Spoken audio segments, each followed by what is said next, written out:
Welcome back, my fellow travelers, to Never Ending Adventure. Season 4, baby. Let's get going. We are going now. Fellow travelers, welcome back.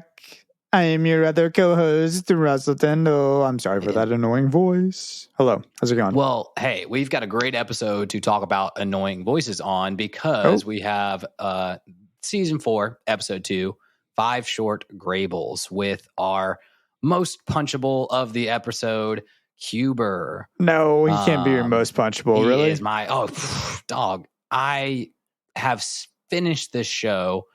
I know, kind of know what the Graybles are all about. Because I think there's 2 other Cuber episodes, and one gets really like deep and intense and kind of stuff. But they all kind of annoy the piss out of me. I don't know why. I don't know why. It's just something about the voice actor who is Emo Phillips. He's like an old comedian. He was in he was in the Weird Al show that was out in the 80s. Okay.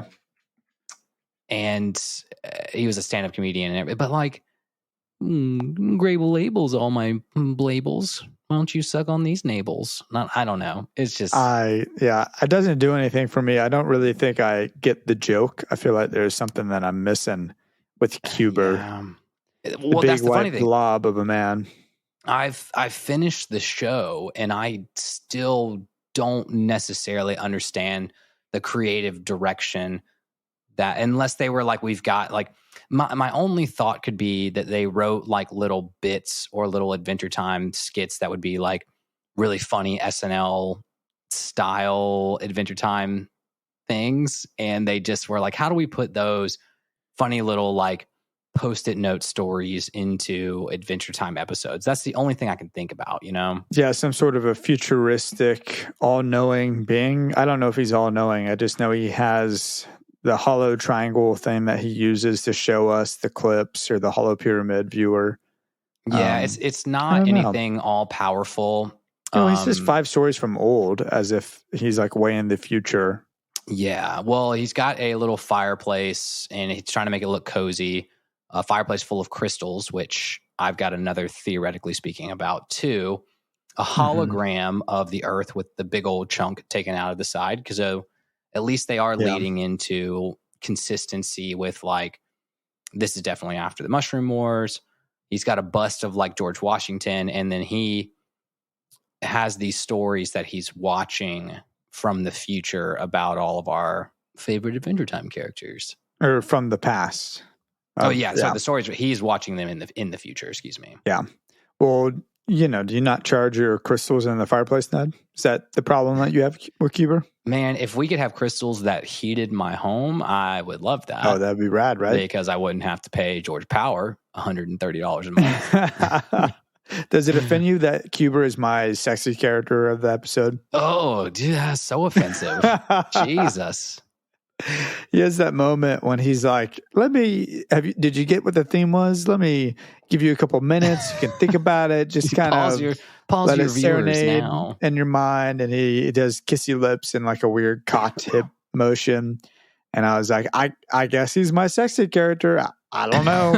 Not sure why. That's so disturbing. But I guess he is. I don't like that. I don't like that at all. That was almost a purr. That almost made it sound like you like him. Dude, no. He is. He just. I don't know. It just doesn't like. I always watch the show and I was like, okay, cool. I'll understand it later. And then the episode where they kind of give you the answers, it's just somewhat. That episode itself rises more questions than answers. So, and even the theme is kind of just like weak. Like I'm theme, that's stretching. You're stretching so far to make it the 5 senses. Yeah, a little bit of my theoretically speaking around that is Cuber's from the future. He has all these Graybles, which are these like, tetrahedron triangle pyramid type things. Okay. I thought it was just like Squatch. I thought he was just saying Grayble for anything. They said like the only thing that we know about it is like it's just the way that they talk. So it is kind of like a squanch mentality. Gotcha. But yeah, I don't know. It's like the thing is that like he's taking stories from the past, aka you know how like we have fables about the boy that cried wolf and Red Riding Hood and stories like that are that's just what it means. Grayble fable. I got it. Yeah, it's Graybles are fables. Oh gosh, I feel and dumb. So it's kind of supposed to be. I do think it's cool that they are like the fables of the future are stories that were from the past. That's a cool mentality. But then pulling out like themes of being like, here's the Grayble about the five senses, and it's just like, no, it's like you just made it. You just made it that. It totally isn't that. Well, let's get into the Graybles, shall we? Okay, let's get into these. Let's not hate on Cubert too much. I mean, he's my sexy character after all. But okay, I don't know why. Well, do you want to go through them in order, or are we going to talk about like what did you like the most out of these Graybles? Let's go through them in order. Why not? I mean, it's 5 of them. They're all related, obviously, so much by senses. And the first one, we get this awesome realization. Well, I guess is the first one. No, yeah, first one's the BMO. First one. It is, yeah. So first off, the Grocery Kingdom. How great is that? Who is the princess of the Grocery Kingdom? How have we not met her? Grocery That's princess. fantastic. There's so many other kingdoms that like, do they just give their specialties to the Grocery Kingdom? Where they all go shopping? It's like Ice King just like checking out. And he's just like, what's up, Finn? I'll come attack you later. That's well, no, I think also, you know how many kingdoms are food based that maybe they all, their exports out of That's what I'm saying. Wildberry King. Oh, good theory. Meat I didn't think about that. Actually, there might be a meat man at my local Kroger. There's definitely a man behind the meat section. Dude, so I need to go talk to him. What if Meat Man is totally the deli counter guy at the grocery He's just a butcher. Yeah, he butchers himself. Butchers himself. Yeah, he's the deli counter guy. He's the guy that takes way too long to wrap up your salmon every time you go. It's just like, come on, dude. Like just those two right there. Just way too. You're like I don't need you like to pet them and like, oh, these ones, you want these? I'm like, just grab them. You want me to touch your deli meats? Oh, it's touch every my time. Meat Man.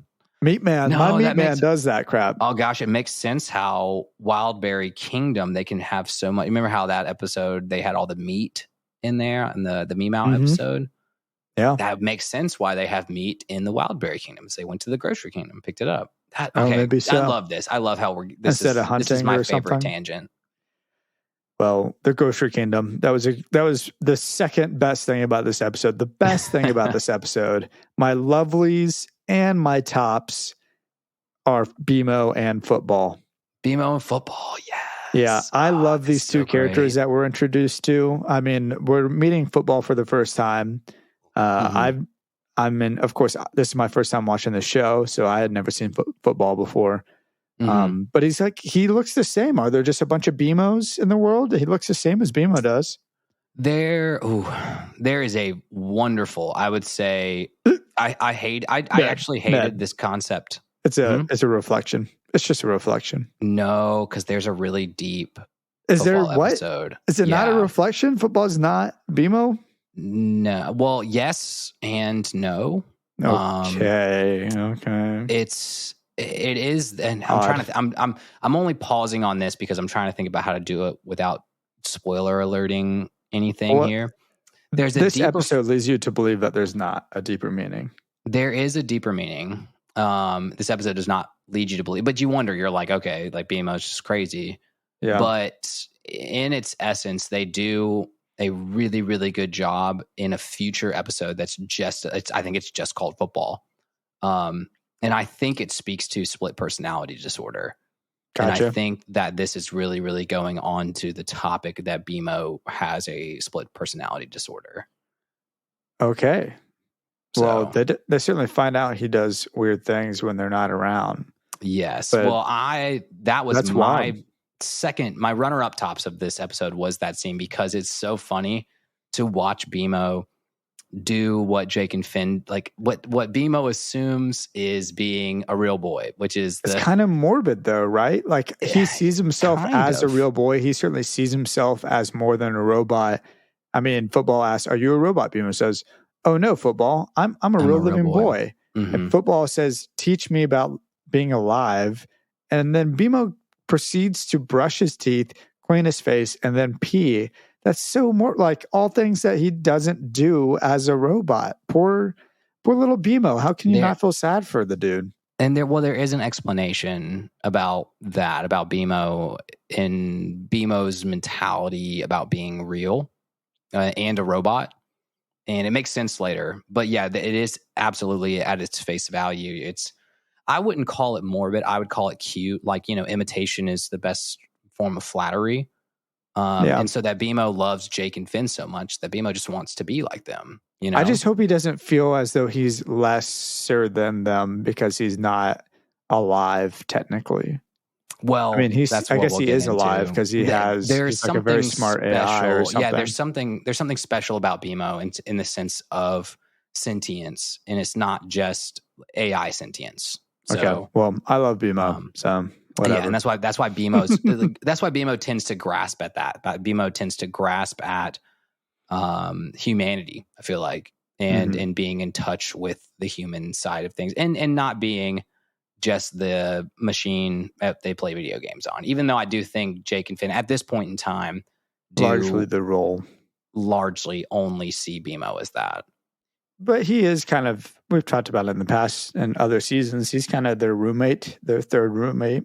Yeah. It gets more than that in the future. Thank God. If they always treated BMO like that, I'd be really mad. Yeah, no, BMO's great. And I even found the moment pretty funny where they're just like, wait a second, we're all using the same toothbrush, which is just, it's like the new girl bit about the towel. They find out when they get, I guess, the new roommate or something that they're all using the same towel. They're all using the same towel. Yeah, they do the same bit in How I Met Your Mother when Lily and Marshall use the same toothbrush because they think it's romantic. And then Ted and Robin Ted realizes that he's also been using that toothbrush along with them too. Like that's right. That's a great little bit from How I Met Your Mother. What an overused trope, but I love it. I think it is so funny. It's such a part. I mean, like you get down to humor aspects of what do we all deal with in our everyday life that we all think is disgusting. And that joke doesn't land. That joke does land with everybody. Yeah. Well, somehow this is sight. You've just been seeing this bit. Yeah. I don't know. Sees himself in the mirror. You're like, okay. Yeah. Well, then Finn and Jake go out and they shared the ultimate high five, or they attempted at first. The worst high five. Yeah, certainly a pretty weak high five, and it just escalates with each preceding one. Yeah. Well, let's say, I mean, I was going to mention that I think on our list of pseudo adventures, like half adventures are dungeons and monsters, half adventures are let's stay in the treehouse and make a sandwich kind of days. And so in the pseudo not adventures, I'd say the quest for the ultimate high five is quite valiant. Pretty rad. You got to be able to dap up your bros in the best kind of a way, right? I mean, what's your best dap up you've ever had in your life? My favorite dap up is probably not my best. I think some people will think this is really stupid, but in my opinion, my favorite one was you take your right hand, you put it behind your back, and then you it's kind of like a secret agent dap. Like no one's supposed to know that you did it. And then you go to the back of your other buddy who's doing the same thing, and then you shake hands very nonchalantly. You've never showed me this. Sorry, we're not bros. We're not actually bros. I'm sorry, Ned. We're not actually bros. We never back dapped up.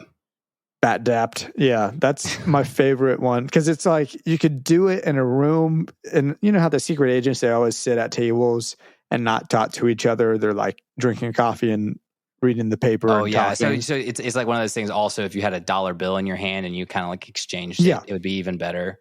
It's like super sly. It's just this bat dap, just like I'm acknowledging you, but we're both like talking to people right now. Yeah. Okay. That's pretty cool. I like that. My legendary one, my one that launched me from one side of the earth to the other, Was Okay. I did get to dap up Tyler the Creator and Jaden Smith. Whoa. Yeah. Very casually. I was working at an Urban Outfitters, and they were doing a Tyler the Name Creator's drop. record label was performing a show at that space that night. So I held the door open for him and dapped them both up, and it was like, that was like so casual, but like just had that moment, like sparks flew. I was like, I just dapped up like Tyler. That's crazy. That's rad. Okay, if we're talking about like famous people we've dapped in the past, mine stinks because I've heard a guy who was canceled that very day. No. Danny Masterson from That 70s Show, my favorite TV show. He, of course, has had lots of scandals or whatever he's doing. I don't keep up with it. Yeah, but certainly like not the best dude. That'd be like I shook hands with Drake Bell, and you'd be like, nobody likes that anymore. Yeah, it's like not the best dude. But to be fair, I had no idea. I was just like, holy crap, it's Hyde from That 70s Show. What a pleasure. I'm going to go talk to this guy after the show here in Nashville. And had a great conversation with him. And then literally I would like bragged about it to a buddy of mine who I know liked that show as well. he was like, you know what came out today? Yeah. He's like, oh, he got canceled like last week. And I'm like, what? So incredible. Well, oh, well. You got the last height of fame out of Danny Masterson. I think he was just happy to have someone like talk to him and not mention, like be clueless about what had just happened. But certainly, he was kicked off of the ranch with, which I did love that show too. Yeah, good show. And I think he was kicked off with something else, and he's not going to be part of that 90s show, which is going to be the new like spinoff that they're doing. So, yeah, I don't know. Anyway, moving on. Back to Adventure Time, please. Yeah, we don't tangent. Yeah. Well, that's the only. I mean, good high five. Truly, I like to tangent on that because this episode. To all the viewers out there, we don't have that many deep thoughts about this episode. I don't think it was necessarily very thought-provoking. So I think tangenting on how all these stories impact our lives and experiences is the adventure we're going to take you on today.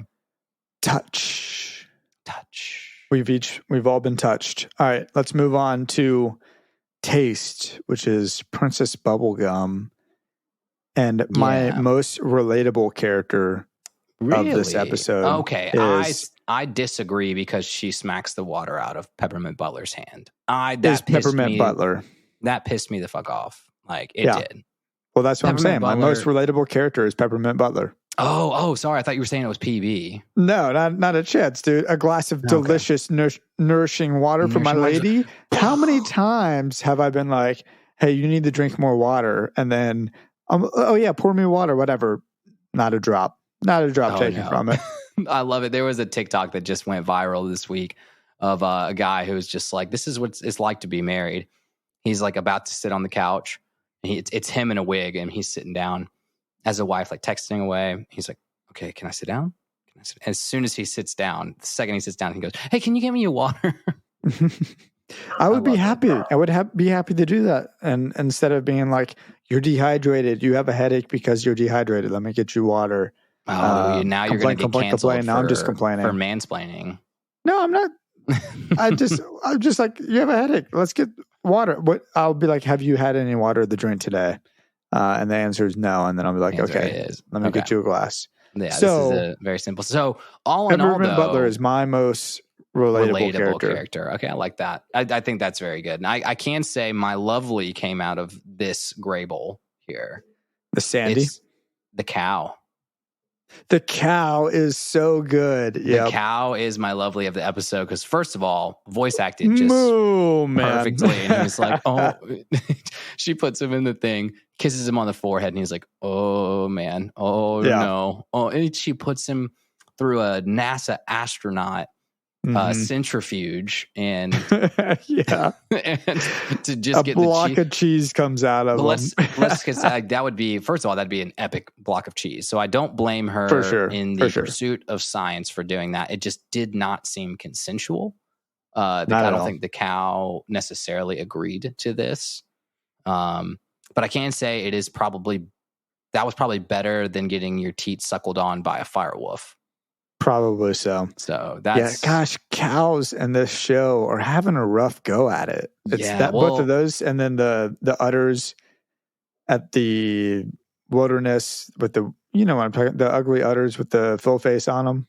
Oh, yeah, the cow in the woods, that had the face on the udder that was covered up by the plastic bag or the paper. They're having a rough go at it in this show. They really, they just don't like cows. They just beat the shit out of cows in this episode. Yeah, I don't know what's up with that. Other part of this scene that I need to discuss with you is she did mention she created the most perfect sandwich that's ever going to exist on this, universal existence plane, and then wastes it. It was a freaking tomato. Wastes it. No, I don't even care about wasting it. I'm a proponent. Like, I don't even like BLTs. They don't have enough sustenance. A sandwich has to be based on the meat that is in the sandwich, and then everything else is a garnish that elevates the taste of the meat. So I think that PB creating a single slice of cheese, a very thickly sliced tomato, and a piece of lettuce, it's still missing a factor. It's a banger of a BLT though.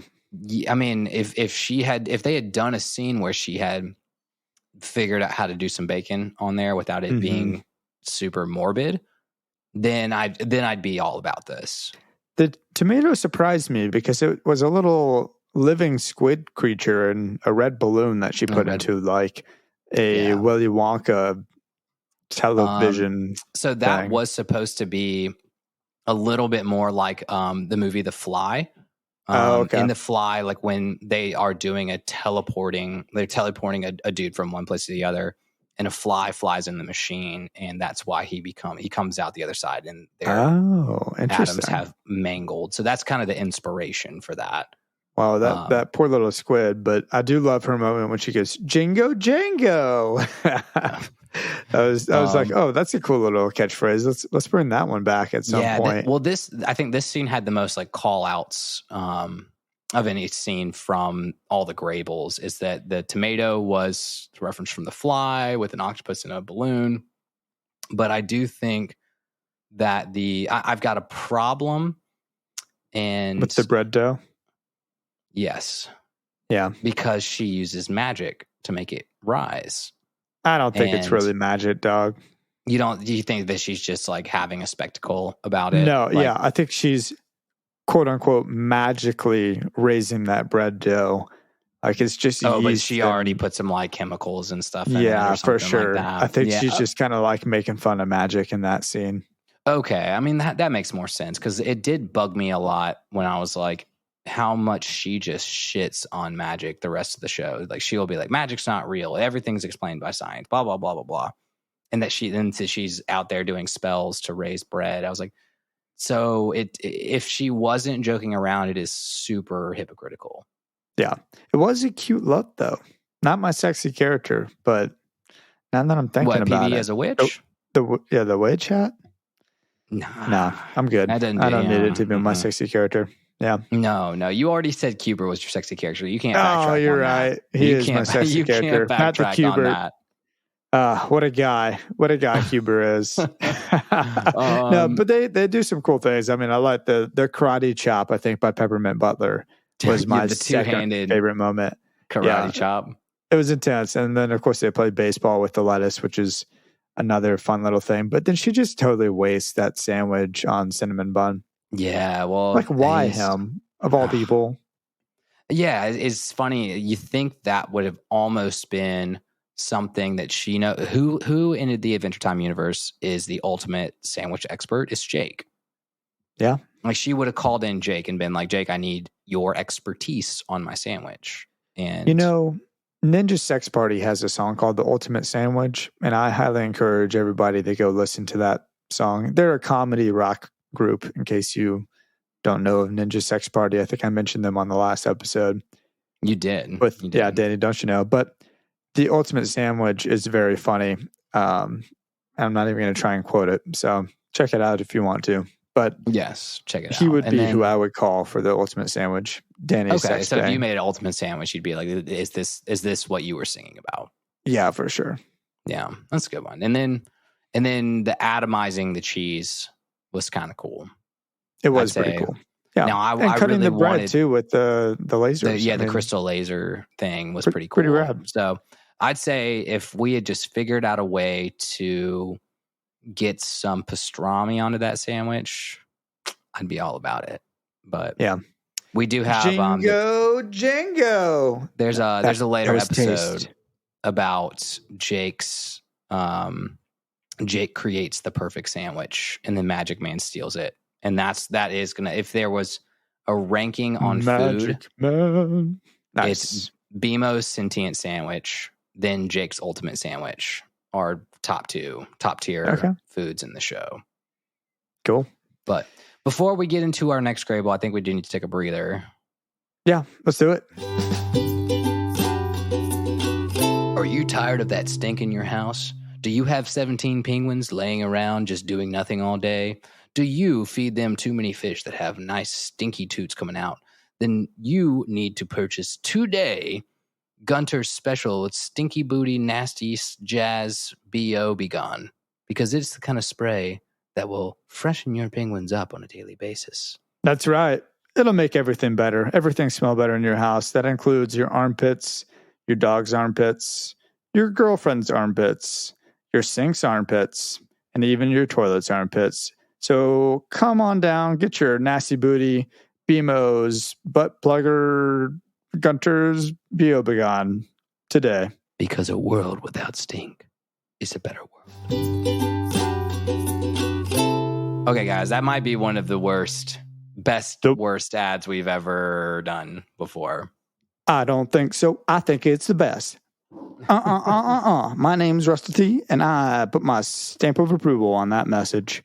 That was, yeah. Well, he puts his stamp of approval. I did one where I did an accent. Yeah, on that one. I do not. No stamp of approval on that one. We tried a bad advertisement with a voice, and it would have immediately gotten me canceled. So I'm glad we went with that one. We went with the worst one. No, it wasn't good. Yeah. Okay. Well, Grayble. Hey, Grayble me this, Russell. Grayble me this. I'm happy to Google you. Ice King. Let's break this one down, because this one it doesn't have a lot of layers, but holy shit, he sends Gunter off to his death. That's like, oh, dude, I love that big moment in the Ice King Grayble. Was that not so funny though? Like, it was hilarious. They just cut to him drifting away on a chunk of ice. It was like, what are we going to do to get this stink out? And he just is like, see ya, sucker. Easily the funniest moment this entire episode. Yeah, this episode is worth watching. Yeah, well, I think it's worth watching simply for BMO and for the Gunter moment of him floating away on the ice block, and also actually him crawling underneath Ice King's armpit, and when Ice King's like, "Man, I wonder how I got smelling so bad," and then he just crawls up and then farts. That was, again, I was like, okay, fart joke, but it was funny. It had me laughing. Oh, it goes to show, like, the only part of this Grayble I think I can dissect any further is how so disconnected he is from relationships. He always like pursues Finn and Jake to have like a deeper friendship, a deeper relationship.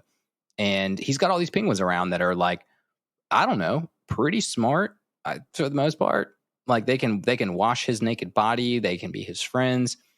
But they're disposable. He throws them away. So disposable. He throws them in the trash. He leaves them floating on ice blocks to go out into the ocean. Of it, he is so disconnected. Is when he like sends Gunter away. He's like, "Oh, that's me that stinks." He doesn't even like think twice about being like, "Hey, I made a mistake. I should like go get Gunter," and doesn't realize why Gunter's mad at the end. You know, so it does show like his insanity, his wizard madness, if you will. Well, I think I would have trouble getting to know someone if they smelled like penguin farts as well. So if we're ever doing a live show, which probably will never happen, but if we have the opportunity to, we would. Just don't be smelling like penguin farts. I'm happy to meet you. Man, I know there's some days like today where I don't think I've showered in like 2 days because I work from home. Oh my gosh. So I think 2 days isn't that bad. I may smell like penguin farts. Dude, I feel like waking up on whatever morning it was, Sunday morning, after we had that like day of drinking in the ballet and all that. I always feel like I smell like alcohol after a day of drinking. I'm like, man, I gotta shower. Get this like, I don't know, liquor smell off of me or something.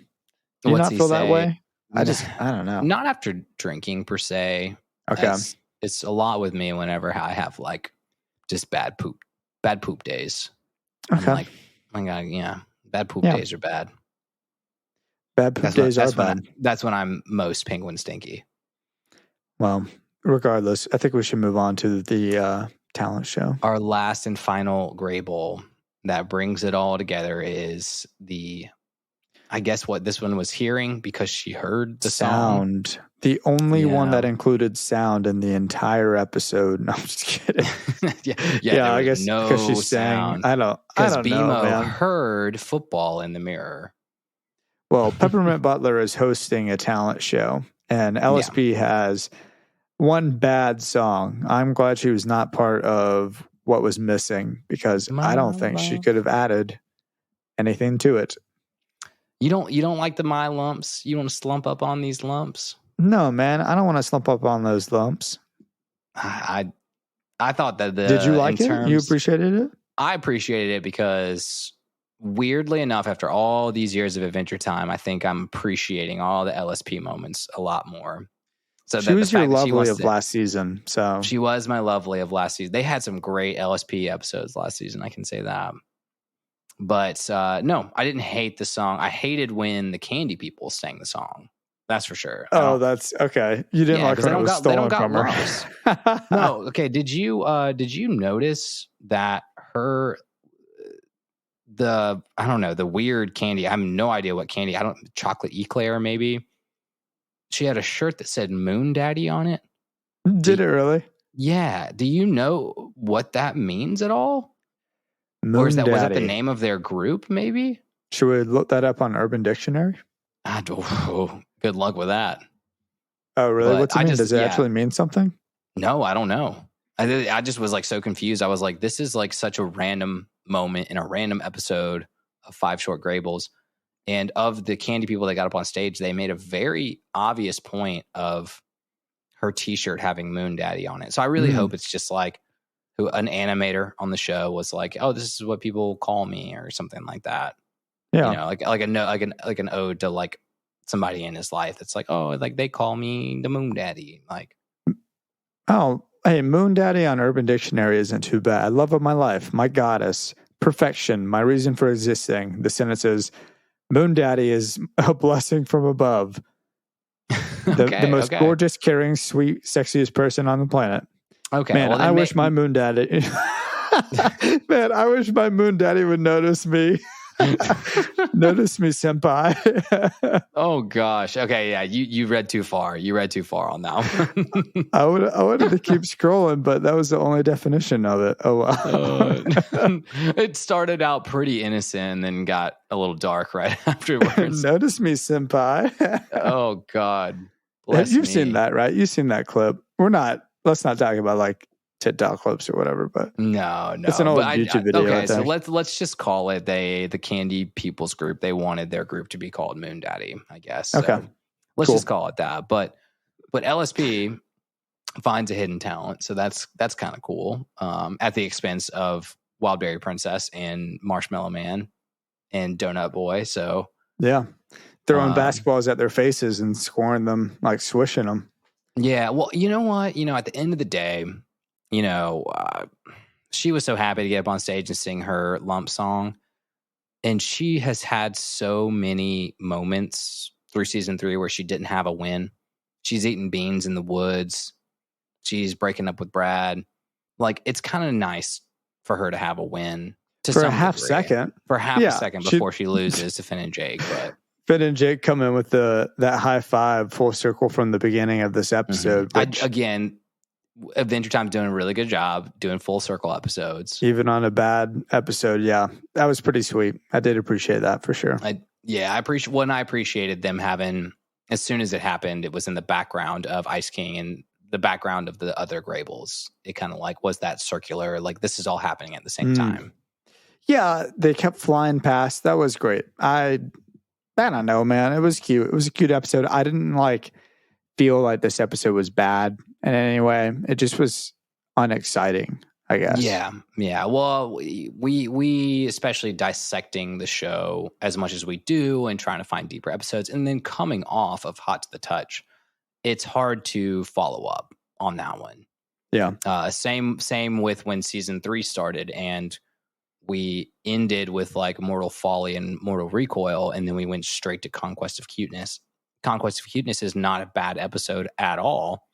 It's just really hard to come off of something super canonical and deep in relationships and character development and then doing a story. So it's hard to come off that and, hit the crowd with a banger. Do we know, does the Earth currently have a giant chunk missing out of its side? Yes. So at this point it does. How's it staying? How's it stable? Like how is, I don't know, cartoon magic? I'm sure that if you got really deep into the science of Adventure Time, that if this would be my theoretically speaking of the episode, is the chunk of the Earth would, have maybe a different spin, have a different atmosphere, and that's why you can have like sentient candy creatures and sentient hot dog creatures. So something about it is still you don't think stable it was the for radiation or something? Yeah, human life conditions, radiation, spin of the Earth, trajectory of the Earth, whatever it is made it stable to where all these other sentient life forms sentient mutations can still survive on it. Okay. Well, also Kuber, I just want to acknowledge the fact that Kuber totally called LSP the other thing when he was wrapping up the 5 senses, and that did make me giggle a little bit. Thought that was pretty funny. Sorry for the LSP slander, if anyone out there loves No, LSP, he's which like, I'm sure people do. He calls Ice King the blue guy and LSP the other thing. So in my opinion, I do think if, because Kuber's in the future looking back at these stories, that there is some sort of documented history about Finn and Jake and Princess Bubblegum and all them and BMO. There's a documented history, but it kind of is sad. It means that like the Ice King himself somehow didn't make it into like documented history. Kubert's just an asshole. So like it was one of the two of those. Yeah, I think he might be messing with them, but yeah, maybe that's an interesting point. Maybe they didn't make it a documented history. Just I don't know how the end of the show goes, so we'll see if that's the case as we get toward the end of it. Yeah, well, good thing. I hope you cry at the end of the show. Whenever we wrap it up in 2.5 years, whenever that is. Yeah, I hope so too. Well, Ned, do you have any factoids for us before we get into lessons? We hit a couple of my factoids right now. We talked about Emo Phillips being the voice actor. We talked about, I did think it was a funny fact that Kuber's, Grayble cube was a tetrahedron. So it's only technically actually, it said it was supposed to have 4 sides, but I guess it kind of looked like a pyramid. But they were saying it's technically only 4-sided, even though there was 5 stories. So one of them had to keep changing, which was funny. The other funny thing is Finn's list of things that he had to do that day. The first one was prove BMO does weird junk when nobody is around. The other thing Finn does on his non-adventure days are cut fingernail, singular, a punching seminar at 6 p.m., haiku, and find his missing thermos. Oh. So it's kind of cool. That's a little insight into Finn's non-adventure days. Yeah. He'll never find that thermos. I never find mine. I know. I don't know. I don't use thermos. I always drink coffee at home. I don't use thermos. Fair. We talked about the fly. The BMO story was supposed to be kind of a similar story to Pinocchio, wanting to be a real boy. And then the one we mentioned on our break, but we didn't talk about on the podcast, was the reference to when Princess Bubblegum does the cow centrifuge, which we all loved. is that she opens her mouth with her teeth like super wide open and says cheese. And that's supposed to be from Wallace and Gromit, which we're 90s kids. We're like older 90s kids. And so if any of the viewers out there have not watched Wallace and Gromit, I'm sure that they are on YouTube or Vimeo right now. And please I go don't and know watch if them. I recommend it, but I certainly feel very nostalgic for some aspects of Wallace and Gromit and just their love of cheese and his mannerisms, I think, are very funny. It's like if Tim Burton was like aggressively British. Yeah. And with stop motion claymation. Yeah, totally. Well, that's pretty sweet, Ned. We talked through our lovelies, our tops, and everything like that. I had no Jake mistakes this episode, obviously. Do you have any lessons? I had to, nothing super deep, except for the fact that this one made me think about stories and stories that are told. And the fact that Cuber has this random group of stories that he's looking on in the future. My lesson is that like our stories are mundane lives, how they feel mundane. And you're like, nothing crazy happened today, that they're still significant. They still serve, your whole story can serve a very significant purpose in someone's life in the future, in someone's life tomorrow, in your life tomorrow. So what I said, fun, great stories, no matter if they don't feel canonical, are just as important. That's my deep lesson. Yeah. Well, that's great, man. My lesson, if you just heard that was my dog shaking, and thanks. He's definitely wanting to play. So we'll wrap this up in a second. I'll go play with him. but my lesson is check your smells. Check your smells. You live in your smell. You don't know if you're smelling or not. You get come at your smell like an outsider. Check your smells. Smell awareness. Yeah. Ned, I've got a wreck, but maybe we'll get into it next episode because I feel like I've got a dog that's just wanting to play so much right now. Just itching so bad. Itching to play. Can you hear him? Can you hear him growling? Yeah. Oh, just barely. Oh, yeah. Okay. Well, he's just being a dude, being a dog. Just dudes being dudes. Yeah. Well, thank you guys. Thank y'all so much for joining us. I'll get into what's going to be an extended rec, which is Candle Nights. If you don't know what Candle Nights is, look into it. It's great. We'll talk about it next time. And check us out on Instagram at Never Ending Adventure Podcast, TikTok at Never Ending Adventure Cast, Twitter at NEA_podcast.